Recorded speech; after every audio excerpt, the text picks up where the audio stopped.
So now we got the horsehair brushes. These are really, really nice and soft. As you can see, they're larger than what you would normally see. These are excellent brushes. I've had these for about maybe 15 years.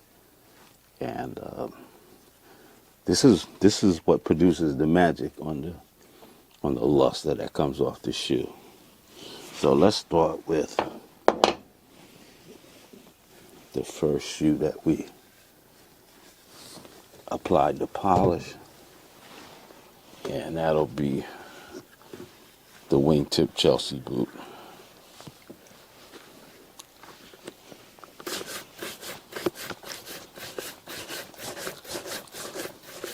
As you can see, that stroke is rhythmic.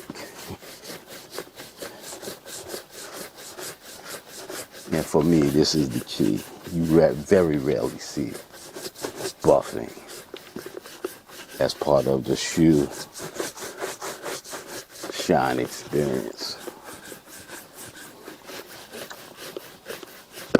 Yeah, I learned this from the old school. The old boot blacks that used to work along 7th Avenue.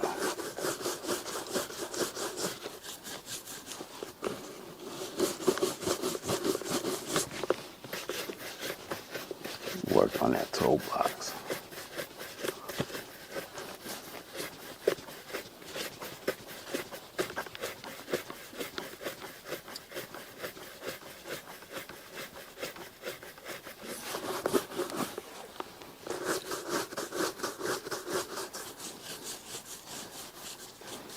And you know you always want to satisfy the old timers by getting that counter nice and shined up. Bring out the luster on that counter.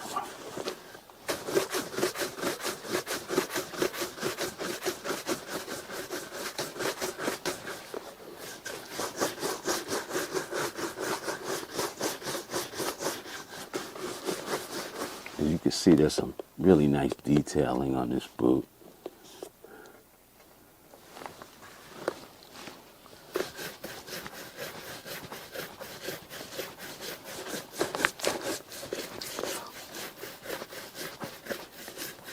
And as you can see, it's starting to pop in there.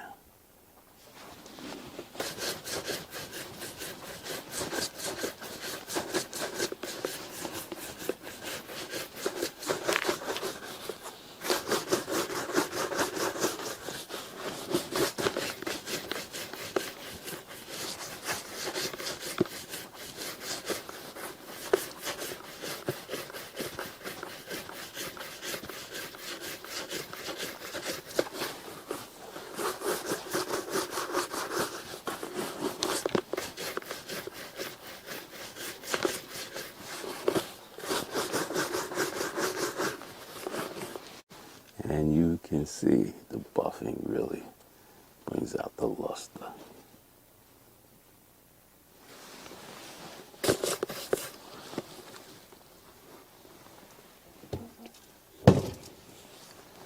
And before I do the rag work,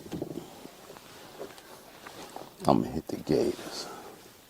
As you can see, nice polish application. But like I said, normally I would leave the polish on overnight. But I want to demonstrate some of, firstly, the polish application, and secondly, the buffing, and see. So you can really see how the buffing really brings the luster. And not just chemical polish and the other applications that give it that real glassy sheen. This is going to be a nice natural luster that comes up from the buffing.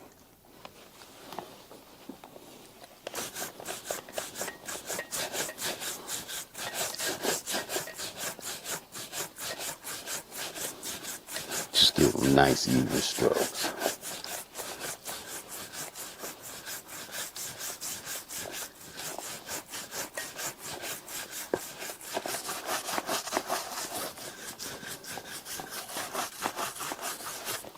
Yeah, so when I have my shoe shine stand, I was in front of Boss's Bar on the corner of 125th Street and Lexington Avenue. And I worked around the corner from Sam. I didn't want to cramp his style because he was the pro. So I took my little position around the corner on the 125th Street entrance of Boss's Bar, which turned out to be a lot of my clientele. I think I watched Sam for about maybe 3 or 4 months.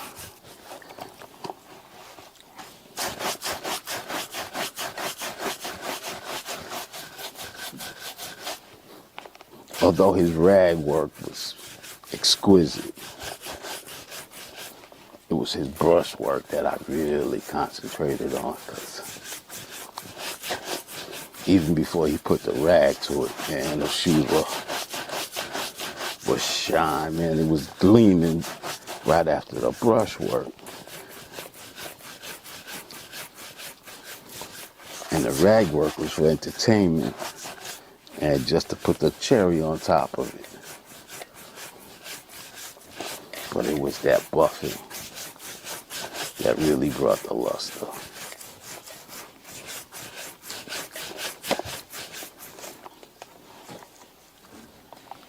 Work on that counter for the old timers.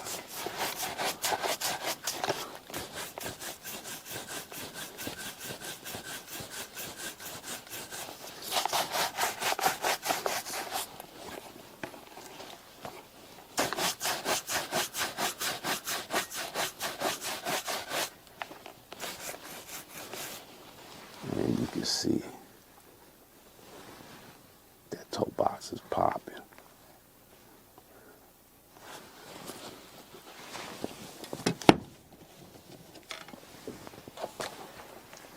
Let's do the other one.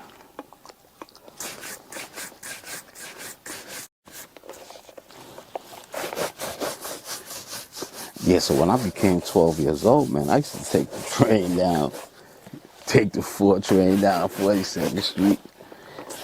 When I really got good, I took the train. My father knew I was getting on the train with that shoe shine box of shine shoes in front of the Commodore Hotel. He kicked my ass.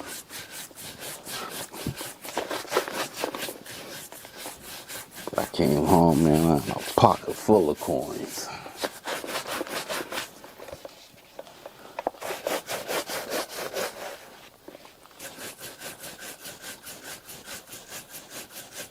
And one of the things that I was really, really good at, that when I would apply the wash and the polish, I never got anything on those cream color socks.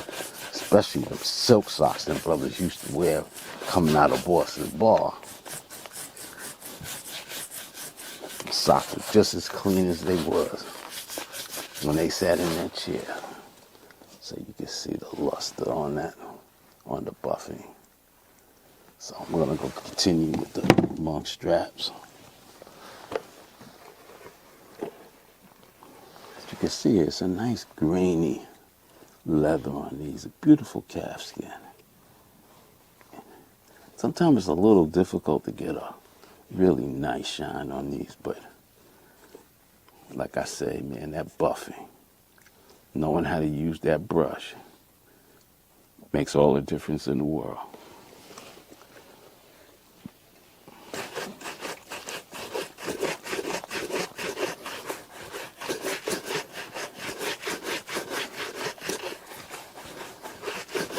During the summers when I was out of school, my pops would let me stay out to about 11 on Friday to Saturday night in front of Boss's Bar.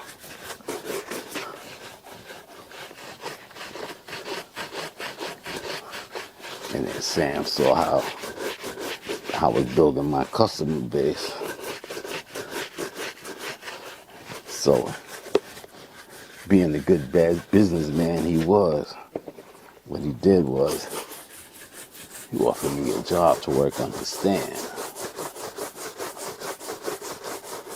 because he saw how good I was getting with it.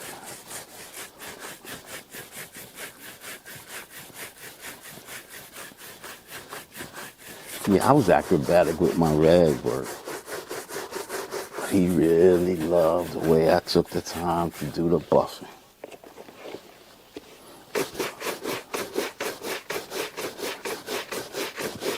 He knew I learned the stroke.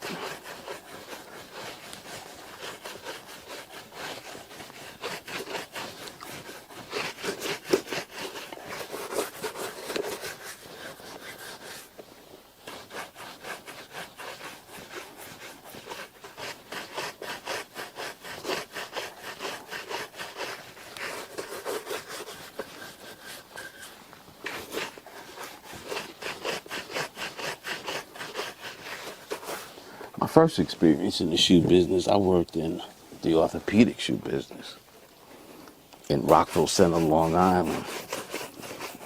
So for the people who grew up in Roosevelt, Uniondale, Hempstead, Mr. Henderson's was the shop people would go get their first pair of shoes back in the day when kids wore their first pair of shoes with Buster Brown, shoes like that. And that was your first pair of shoes. Yeah, you know, some kids needed corrective shoes, whether they pronate or had pigeon toe, and they'd have straight lace shoes for them. And I used to learn all those fittings. Those Dennis Brown bars would keep kids whose legs were bowed. And I learned all of the correcting footwear and became a certified podorthist. So that was my first experience in the shoe business, becoming a certified podorthist and knowing how to fit shoes. And my biggest takeaway from Mr. Henderson was that if you ever want to know a person's feet, just take a look at their shoes. That tells you everything you need to know.